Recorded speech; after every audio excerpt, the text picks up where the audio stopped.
Hi, everyone. So I'm doing another impromptu live. I wanted to share something that I've been struggling with. It has to do with forgiveness and also taking a look at what it's teaching me in my life. So I reached out to a friend of mine last night and we talked for quite a while. I'm extremely grateful to her for the time that she spent with me listening. She's an amazing listener and an amazing friend. And she really just sat and listened to my story. Just let me talk, let me be upset, let me vent. We laughed a lot and we talked for quite some time. So I'm very grateful to her. And she knows who she is. I won't say her name, but I'll just refer to her as M. Oh, I can call her Miss M. So thank you, Miss M, for your love and your friendship. So the topic, there's a situation that I've been trying to work through with someone. I won't say that person's name. So I might refer to her. I might give her a name at some point, but I'll just not say a name at this point. But the relationship has been, from my perspective, contentious, uncomfortable. And to be quite honest, I don't know that I did anything wrong or anything to hurt the person or offend them or anything like that. It was pretty much upon meeting them, I was greeted with very cold everything. There was no warmth between us. And as time went on, that didn't change. There was not much communication. And I could feel that there wasn't an opening to communicate, or that this person wasn't open to talking.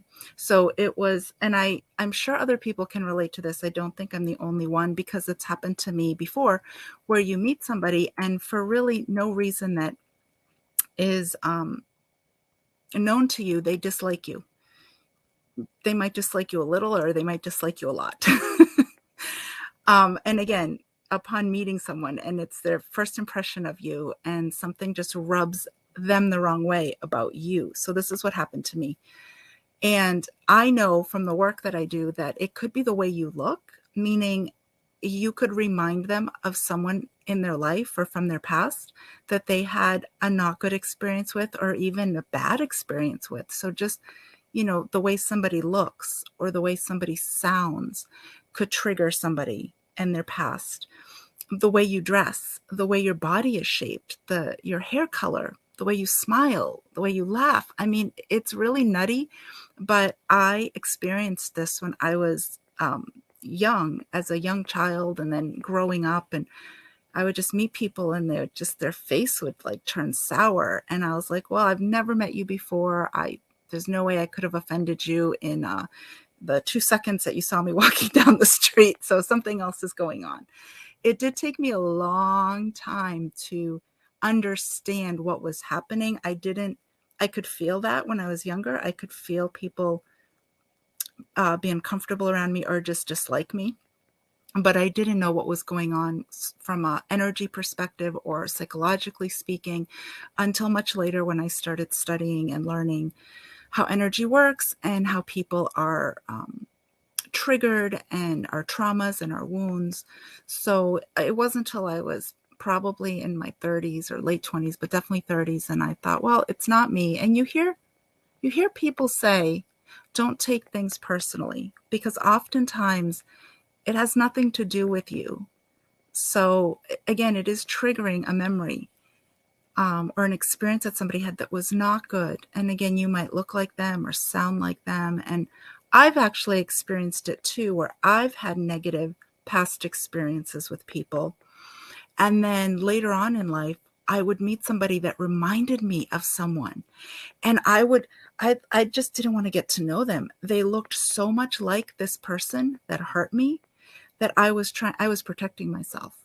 So I, just didn't want to have anything to do with them. And, one person I can tell you that this happened to was I was going to a church about 10 years ago. And this was somebody that was at the church that reminded me of someone from my past. And everyone loved her and she was wonderful and she was so generous. And I didn't want to get to know her because of that fear of having been hurt before by someone that looked like her. So that's just a little bit of background. It is a real thing. We do carry these wounds. Sometimes we're aware of them. Many times we're not. We are triggered all the time. Again, sometimes we're conscious of where the trigger comes from. Many times, unless we've done the work, we don't know what's going on. We just have a visceral and immediate reaction, like right on the spot. So back to my current situation. So I guess I can use some words to describe the person that I was having the difficult experience with. And I will say in sharing these words that I know as a practitioner that I need to look at how that's being reflected back to me. I need to look at that. And I haven't fully sat down with that, but I know that I can't just say, well, that's your stuff and that has nothing to do with me, because I personally don't believe that. So what I was experiencing in this situation was a lot of smallness and pettiness, control. This person was very controlling of a situation, and a lot of passive aggressive behavior, a lot, and very uncomfortable. So I didn't engage because it would like come out of nowhere. And I almost like in the moment, I was like, what is going on? Like, it didn't make sense to me. And I didn't know how to respond because I was like, well, this is coming out of left field. So I just let it be. And that's a lot of times how I process things, is when I'm not able to really understand what's going on and sit and have a conversation with somebody, I just sort of let it be. But this was continuing and was going on more than was comfortable. So those three phrases can kind of sum up the situation. So if you've ever had an interaction or been around somebody that's been petty, I can throw in the word maybe jealous, possibly controlling, and passive aggressive. So again, I will just go back briefly to, I need to look at what that's how that's reflecting back to me and how I'm like that in my life and with other people, because I do believe that it's highlighting something that I need to look at. And I'm not embarrassed to say that. I, will sit down and absolutely look at that and how how that's showing up in my life and how I can clean that up in my life. But going back to the situation, so in talking with my friend last night, I was expressing I was sharing a lot of stories of how this was being exemplified. These traits were happening between us. And there is a lot of comedy in what was transpiring, because it was like, somebody like hurling, not that this happened, but like hurling insults at you. And you're just like, I just met you. Like, I don't understand. So from one perspective, it's hurtful if you allow it to be hurtful. And from the other perspective, it's quite comical, because you're like, I just met you. I don't know where this is coming from. This is just like you're, lobbing fireballs at me. And, again, I'm dodging them. I'm maybe picking them up. And I mean, like, anyway, it's a little cuckoo crazy, to be honest. So, I reached out to my friend, and one of the things I said to her is, I'm going to share something that's been going on. There's a lot of comedy in it, which I won't get into here, but there were a lot of funny things that happened. And I said, but really, the reason that I'm reaching out to you is I really want to heal this. I feel so uncomfortable, and I can't have a conversation with this person because they are not open to it. It is clear that they, for whatever reason, know passive aggressive land and like passive aggressive land. And this behavior was done to other people. So it wasn't just me, but it wasn't a lot of people. It was a select little group of people that the passive aggressiveness was happening towards. So I see a comment and I lost my train of thought. So let me try to get back to it. And hi, Debbie, thanks for joining. So, so in reaching out to my friend, I said, I'm not just calling to complain and vent. I really want some healing. And I'm hoping that in sharing this with you, I can move closer to healing and releasing this, because it was taking up a lot of rent up here. Like up here is precious territory, I think. It's precious real estate. Your brain, right here. It's precious. And when we allow others, and that was me, not the other person, I was allowing this person to get into my head and really kind of root around in there and get into all my little stories. And that's what I need to look at. That's what I mean by that. I need to look at my stuff. I said, I really want to just let it go and forgive and move past and learn the lesson. I know there's a lesson in here for me. So again, talking to my friend, and at the end, she said, do you feel a little better? And I said, I feel a little better, but I wasn't through it. Like I hadn't gotten to the other side. It wasn't all done.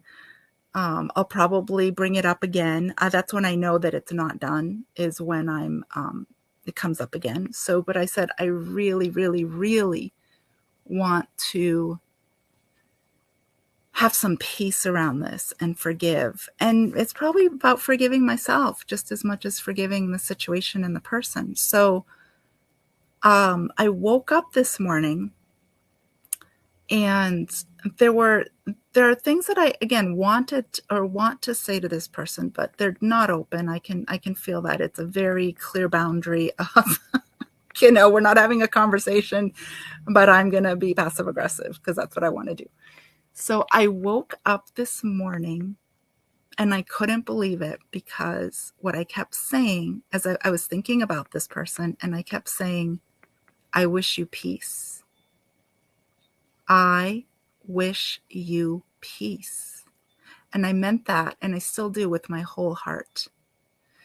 I know, and my friend also echoed it. I was like, there's something going on. There's a lot of deep hurt in this person. The reason that we can be controlling is because we're trying to protect something. Something's been taken away from us, and we need to control a situation. And I know this.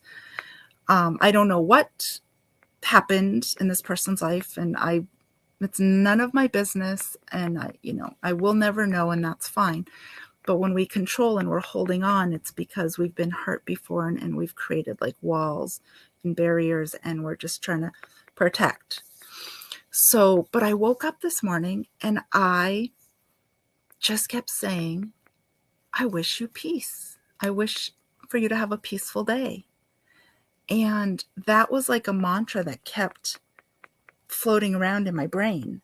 It just kept over and over and over. And I mean, in truth, I was probably also saying that to myself, is I wish you peace, because I have not been at peace. Moments, not my whole day, but moments when I think about it, I've not been at peace. So I kept saying, I wish you peace. And it filled my heart up so much. I was like, wow, maybe that's the elixir that I needed, is it's the situation isn't going to get smoothed over with talking or anything, but it's, I see you're hurting. I see there's something going on, and I really do wish you peace. Like, I don't want to see anyone in pain or struggle or be unkind to others. And, you know, one thing that I've learned the older I get is that the way we treat other people is also the way that we treat ourselves. So if we sometimes, not that we do this all the time, but if sometimes there are angry words or we're angry or we're short with people, we're also short and angry with ourselves. Because when we're in a peaceful place, in a peaceful state, we don't need to be angry. We don't need to really react and respond. Even when we see hurtful things or challenging things, we can just bear witness and just be like, wow, look at that. Like, I wonder what's playing out there with that person. I wonder what's going on with them in their world to make them act that way. And again, a lot of times this goes back to triggers and wounds and old stories and just old stuff. So that's really what I wanted to share with everyone is that it really was a gift. And it was in talking with my friend that I opened up this space to allow, if you want to call it spirit or God or an answer, because I was looking for an answer. So I put myself out there. I shared something difficult with somebody that I trust. And she created this space where really, again, God, Holy Spirit, whatever you want to call it, came in and said, oh, we heard that you want some help with this, and here you go. So I don't know if that will help anyone out there. I hope that it does. It feels good to share it. I know that the story isn't over. I know there's more healing for me and forgiveness on my end. But it's just something I wanted to share. And let me read Debbie's comments. I get angry with family members and friends, but sometimes I can't stay mad for long. Life is too short to not forgive. Yeah, I totally agree. I agree. And at the same time, we can't help sometimes who gets under our skin and why and how we respond. I mean, not that we can't control it, but sometimes it just happens so quickly. It's like an automatic response. It's like a learned behavior. And again, I believe that comes from a place of like protecting ourselves from past hurt. So yeah, it's not good to stay mad for too long. If we're able to forgive, it's an easier path. It's an easier life. It's a more loving life. There's gonna be more peace in your body and in your heart and in your mind and just everything. So I'm going to share this with you. I got a new card deck, and when I finished talking with my friend, or when we were at the end, I said, let's pull a card from this new card deck, and I'm going to share it with you. It's a funny card deck, but it's also spiritual, and it was very apropos for what my story was that I shared with her last night. So, love like people aren't total a-holes. I'm going to read what's on the back too, because it's really good. All right, and there's some colorful language, so I'll substitute. So this says, of course you've been hurt. People can be stupid, selfish, destructive screw-ups. But choosing to live life with your dukes up, waiting for the asshole, a-hole, and everyone to come out, insulates you from the brilliance in people. You'll be a force to be reckoned with if you love people with the tenderness and ferocity of someone who's digging for the gold in everyone. And that's what I had to do, was dig for the gold in the situation. I was able to say to my friend, I've noticed some really beautiful qualities in this person. Really nice things, really, really beautiful things. And then there's the other stuff too, right? So I was digging for the gold. I was giving props where props should be given. And then I was also tending to my little, what was going on with me and how I felt.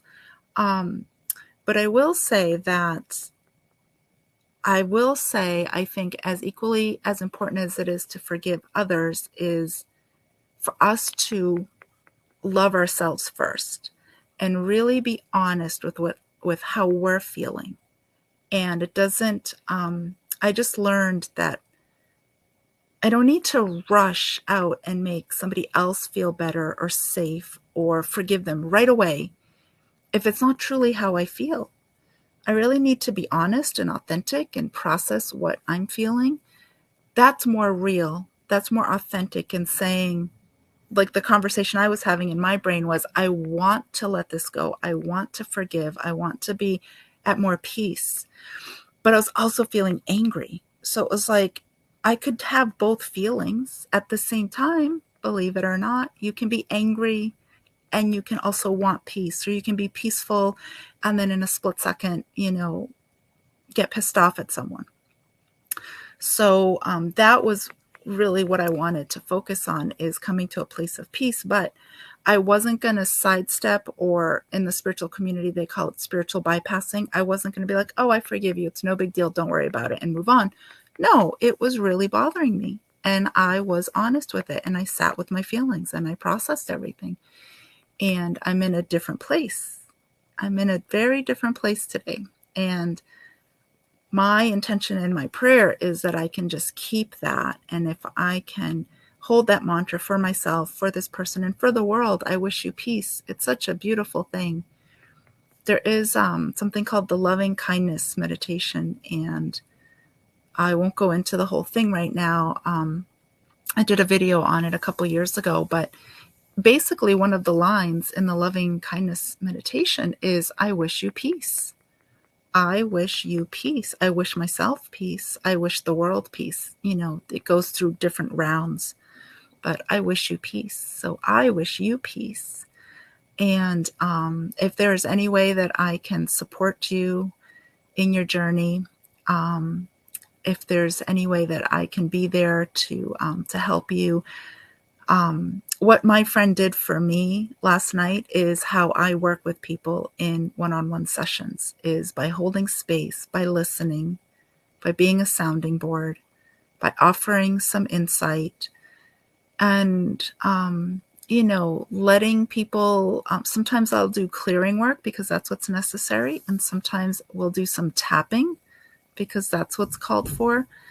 And sometimes, just going through, just allowing people to talk and share allows them to come to their own conclusion, and the road seems more open and more clear, and they have a better sense of how they want to move forward. So I was given a gift last night, and if I, am able to extend that to anyone that is looking for that kind of support, please feel free to reach out. Let me know if, working with me in that way to hold space for you is something you'd like to explore. Be more than happy to talk with you and see if that's something that you might be needing or wanting, or if you feel called to working with me. It would be my honor to be here for you. So thanks so much for listening. I appreciate you listening to my journey, and feel free, if you'd like, to leave a comment on your journey of forgiveness or anything that spoke to you in this this little live. Thanks, and I'll chat with you soon.